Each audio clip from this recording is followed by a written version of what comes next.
Hello दोस्तों, कैसे हैं आप लोग। सनराइज ज्ञान सेंटर में आप लोगों को स्वागत है। तो चलिए आज बिना टाइम वेस्ट किए हुए बताते हैं श्वसन के कुछ महत्वपूर्ण ऑब्जेक्टिव क्वेश्चंस। श्वसन ये बायोलॉजी का दूसरा लेसन है। इससे भी रिलेटेड बोर्ड एग्जाम में कुछ ऑब्जेक्टिव पूछते रहता है, तो ये आप जान लीजिए। अगर आप इसके बारे में जानकारी आपको हो जाता है तो 4-5 नंबर बहुत आसानी से, है ना, आपको मिल जाएगा। तो नंबर 1 में है कि श्वसन श्वसन की कितने अवस्था होता है। ठीक है, तो आंसर में इसका 2 है। ऐसे ऑब्जेक्टिव में 2 ही रहेगा, लेकिन हम यहाँ पर थोड़ा सा विशेष नॉलेज लिख दिए हैं कि एक होता है वायवीय श्वसन और दूसरा होता है अवायवीय श्वसन। वायवीय श्वसन को ऐसे दूसरा नाम है ऑक्सी श्वसन। वायवीय श्वसन का दूसरा नाम ऑक्सी श्वसन और अवायवीय श्वसन का दूसरा नाम अनऑक्सी श्वसन। ठीक है, अब उसके बाद दूसरा क्वेश्चन है कि जीवों के लिए क्या अनिवार्य है। तो जीवों के लिए श्वसन बहुत जरूरी है। आप पानी के बिना 2-4 घंटा, 10 घंटा, 20 घंटा दो, है ना, जी सकते हैं, लेकिन सांस के बिना आप जिंदा नहीं रह सकते हैं। तीसरा क्वेश्चन है किस प्रकार के श्वसन में अधिक ऊर्जा मुक्त होता है। ठीक है, तो इसका आंसर है ऑक्सी श्वसन। ऑक्सी श्वसन का मतलब होता है जो ऑक्सीजन के उपस्थिति में सांस लिया जाता है। ठीक है, तो किस प्रकार के श्वसन में अधिक ऊर्जा, और ऊर्जा का मतलब होता है ताकत, है ना, मुक्त होता है, तो आंसर है ऑक्सी श्वसन। ठीक, अगला क्वेश्चन है कि पेड़ पौधा किस अंग से सांस लेता है। तो आंसर है इसका पत्ती से। जो पेड़ पौधा की जो पत्तियां हैं उसी पत्तियों से पेड़ पौधा सांस लेता है। अगर पत्ती जितना हरा है पेड़ पौधा उतना ही सांस लेगा। पत्ती अगर पीला हो जाएगा तो पेड़ पौधा उससे सांस नहीं ले पाता और पत्ती फिर गिर जाता है।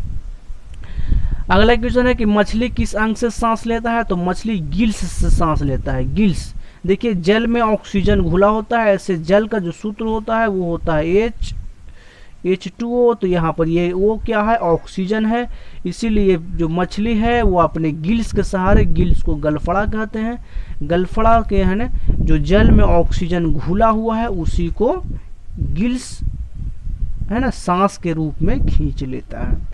अगला है टिड्डा तिलचटा यानी कीट पतंग जैसे किस अंग से सांस लेता है। तो उसका एक श्वास नली यानी ट्रैकिया से लेता है। ठीक है, अगला क्वेश्चन है कि मनुष्य किस अंग से सांस लेता है। तो मनुष्य फेफड़ा से सांस लेता है। ठीक है, मनुष्य में, है ना, मनुष्य हो गया, पशु पक्षी, सब में फेफड़ा होता है। ठीक है, फेफड़ा को 2 भाग में बांटा गया, 2 भाग है फेफड़ा के। ठीक, दो गो फेफड़ा होता है। ठीक, तो मनुष्य फेफड़ा से सांस लेता है। ठीक है, उसके बाद अगला क्वेश्चन है कि श्वास नली की लंबाई कितना होता है। तो श्वास नली की लंबाई 11 सेंटीमीटर होता है। उसके बाद अगला क्वेश्चन है कि श्वसन के कितना क्रिया होता है। तो श्वसन के मात्र 2 क्रिया होता है, एक होता है परश्वास और दूसरा होता है उच्छ्वास। ठीक, श्वसन के 2 क्रिया होता है, पहला है परश्वास और दूसरा है उच्छ्वास। अगला क्वेश्चन यहाँ पास है कि परश्वास और उच्छ्वास दोनों यानी 2 क्रियाओं को क्या कहते हैं। तो उसको कहते हैं श्वासोच्छ्वास। थोड़ा सा है, डिफिकल्ट है, लेकिन आपको बहुत आसान होगा कि श्वासोच्छ्वास, श्वासोच्छ्वास। ठीक है, अगला क्वेश्चन है कि निश्वास के द्वारा निकली वायु में रहती है तो CO2, यानी हम लोग यानी जीव जंतु जो गैस छोड़ता है उसमें CO2 की मात्रा होती है। अगला क्वेश्चन है कि, है ना, पौधों में गैसों का आदान प्रदान के लिए क्या रहता है। तो रंध्र रहता है।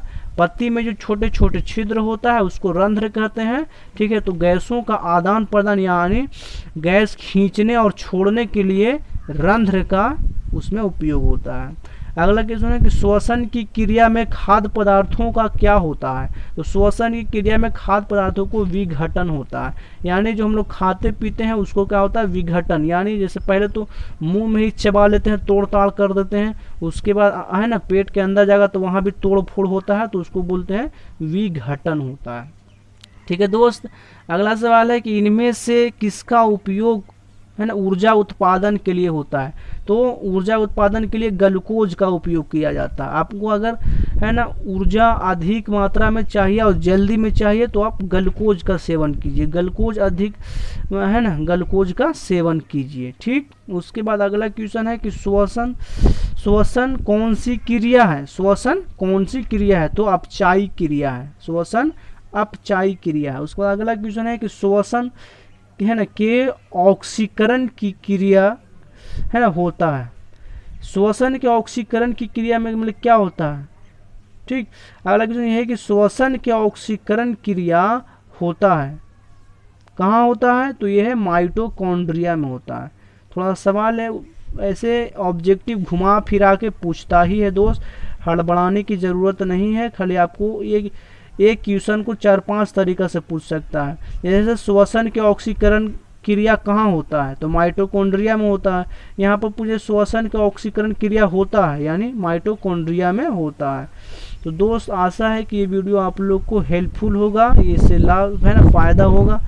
ठीक, इसी तरह का वीडियो हम बनाते रहते हैं आपको, तो प्लीज़ चैनल को सब्सक्राइब कर दीजिएगा और बेल आइकन को भी प्रेस कर दीजिएगा ताकि आपको इसी तरह के वीडियो नोटिफिकेशन मिलता रहे और आपको फ़ायदा होते रहे। थैंक यू दोस्त, जय हिंद।